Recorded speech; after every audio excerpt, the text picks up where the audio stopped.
நேபுகாத்து நேச்சாருங்கிற ராஜா அரண்மனையில ரொம்ப சொகுசு வாழ்க்கை வாழ்ந்துட்டு ராஜாவா நல்ல எல்லாமே அவருக்கு கீழே இருக்கவும் அவருக்குள்ள ரொம்ப பெருமை வர ஆரம்பிச்சிருச்சு.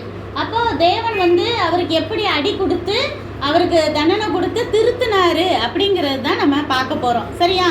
அந்த ராஜா ஒரு நாள் எழுதுறாரு. அந்த அந்த காலத்துல நிருபம் மாதிரி எழுதி எல்லா தேசத்துக்கும் எல்லா ஊருக்கும் கொடுத்து விட சொல்றாரு. அதுல அவர் என்ன எழுதுறாருன்னா, இது திருந்தின பிறகு எழுதுறாரு அவருடைய சாட்சிய. இப்ப சாட்சினா என்ன? நம்ம இப்ப எனக்கு ஒரு ஆசீர்வாத குறைவு இருந்துச்சு, எனக்கு இதை தேவன் செஞ்சுட்டாரு, எனக்கு இப்படி ஒரு அற்புதம் செஞ்சா நம்ம சர்ச்சிலலாம் சாட்சி சொல்றோம், தெரியும்ல?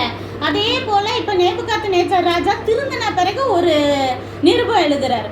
அதுல அவர் என்ன சாட்சி சொல்றாருன்னா, நம்மளை படைச்ச தேவன் அவர்தான் நித்திய காலத்துக்கும் ராஜா. அவருடைய ராஜ்யம் தான் நித்திய காலமும் நிலைச்சு நிற்கும். அவருடைய ராஜ்யம் தலைமுறையா இருக்கும். இப்ப மனுஷன்னா என்னது? எத்தனை வருஷம் வாழ்றோமோ அவ்வளவுதான் ஆட்சி செய்ய முடியும். ஆனா ஏசப்பா எப்பயுமே ஆட்சி செய்யறவரு.